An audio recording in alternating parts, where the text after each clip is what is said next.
Quand la FNEJ a proposé à Jean-Philippe Denis et à moi-même, ainsi qu'à Bernard Ramanantsoa qui en fera la préface, une étude sur les ressources des business schools et des IAE, une première voie a vite été rejetée, celle de porter un regard de bon comptable. Mais quand nous avons commencé à collecter quelques données, de manière exploratoire, nous avons vite mis à nu cette apparente félicité. Le discours de bon nombre de directeurs et de professeurs se faisait plus critique. À quoi sert une recherche uniquement orientée vers la publication de revues IT? Comment prodiguer un enseignement orienté action et expérience quand la quête de l'expansion et de la rationalisation pousse au distanciel? Les écoles nous donnaient à voir des comportements stratégiques d'une grande homogénéité, en dépit de quelques affichages qui se voulaient plus différenciateurs. Tension financière, mais également tension identitaire.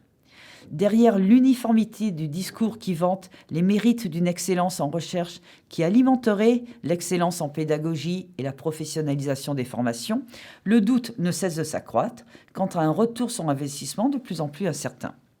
Cette apparente félicité cache de moins en moins des points de rupture qui peuvent très rapidement, désormais, provoquer des turbulences fortes dans le monde des écoles de management. Dans une première partie, nous avons identifié plusieurs forces structurantes qui expliquent à la fois la force du monde des écoles, mais aussi sa faiblesse. Première force. Nous observons un univers de la recherche et de l'enseignement qui a construit des frontières institutionnelles fortes grâce à divers mécanismes. Les accréditations nationales et internationales, la figure symbolique du chercheur, la capacité à attirer les meilleurs étudiants par le mécanisme de sélection des classes prépa, ou des mécanismes plus déguisés, la réputation, la marque, le territoire, au risque de ne pas voir débouler des acteurs extérieurs qui viennent ébranler puissamment cet équilibre. Les opérateurs de technologie, pour l'enseignement, les sociétés de conseil qui promettent de la recherche aux entreprises ou les universités de ces entreprises qui internalisent la formation. Deuxième force, nous observons un univers qui semble jouer pour empêcher toute manœuvre stratégique forte. L'important semble davantage la stabilité de cet univers et des mécanismes divers jouent en faveur d'un isomorphisme puissant, le maintien dans sa place de classement, finalement relativement stable au fil des années. Troisième force, nous observons enfin des mouvements de fusion entre écoles de commerce et le recours massif au distanciel pour toucher des publics éloignés qui semblent davantage être portés par la quête du volume et la réduction des coûts. Mais cette arme est potentiellement dangereuse car pouvant détruire ce qui a fait la distinction de la frontière institutionnelle de l'univers des écoles, la valeur du diplôme attribué aux meilleurs. L'analyse se poursuit dans une seconde partie de manière plus fine, en déconstruisant un certain nombre de vérités qui en réalité masquent une difficulté à produire ou à renouveler de la capacité stratégique. Première déconstruction, la recherche. La recherche permet de produire de la connaissance sur l'entreprise et délivrer dans les formations. De l'avis de tous, ce cercle vertueux est trop simple pour être vrai. Et au contraire, d'aucuns met en évidence les pièges actuels. D'une recherche trop abstraite, qui est encore trop menée de manière individuelle, souvent détachée du positionnement stratégique de l'école, et qui coûte de plus en plus cher à produire. Deuxième déconstruction, le professeur. Au-delà d'initiatives de plus en plus nombreuses à penser à un management plus profilé et plus collectif des ressources humaines d'une école, le modèle de l'homme-orchestre domine.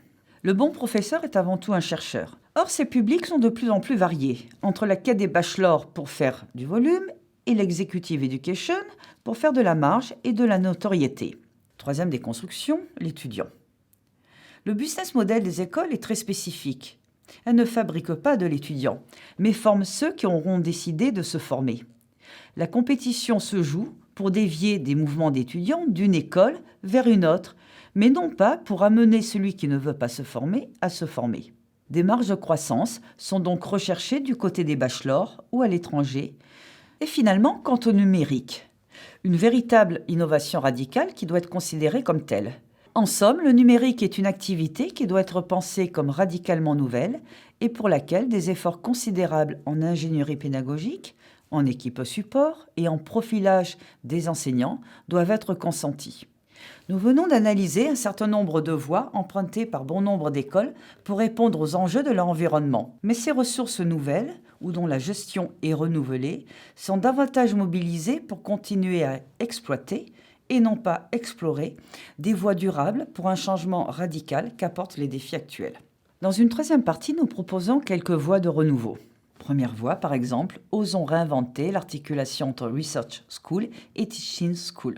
En nous saisissant de ces deux termes, nous ne voulions surtout pas revenir à quelques modèles anciens qui séparaient des écoles faisant de la recherche, une sorte de CNRS, et des écoles délivrant un enseignement, une sorte d'école technique. Au contraire, il s'agit pour nous de repenser l'articulation entre recherche et formation, et de repenser le management de la recherche et de la formation, en nous inspirant du modèle de l'organisation ambidestre et en appelant une gestion renouvelée du corps professoral. Produire une recherche d'excellence et produire un enseignement d'excellence requiert désormais des investissements et des compétences que l'on doit gérer différemment, parce que soumis à des enjeux et des règles différentes. Ce qui conduit à réinventer les modèles d'intégration entre recherche et formation, au sein de centres d'expertise de taille relativement modeste où se côtoient chercheurs, enseignants et entreprises, et au sein desquels des traducteurs sont mieux à même de transférer la recherche dans les cours et les préoccupations des entreprises vers des projets de recherche. Ce qui conduit à une gestion davantage collective qu'individualiste du corps professoral et une gestion sur plusieurs années de leur parcours professionnel. Et enfin, nous devons affronter un autre défi, faire sortir la recherche en management de sa sphère uniquement académique pour la rendre visible et légitime auprès des décideurs et des entreprises. Deuxième voie, la coopération pour éviter la bulle financière des frais de scolarité. Il n'est plus concevable de ne jouer que sur la recette frais de scolarité pour financer les efforts de transformation des écoles. Et la solution des fusions coûte cher, tandis que la recherche de volume pour les bachelors trouve vite ses limites, comme nous l'avons dit. Avons-nous suggéré, par exemple, de nouvelles formes de partenariat avec l'entreprise permettant de salarier un étudiant stagiaire, quand, dans le même temps, le numérique et une ingénierie pédagogique renouvelée offrent une flexibilité pour mener de front parcours professionnel et parcours de formation. En guise de conclusion, avec mon collègue et co-auteur Jean-Philippe Denis, nous nous félicitons que ce rapport aura déjà suscité autant de commentaires.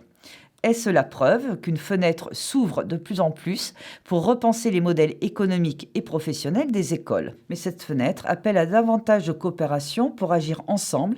Merci.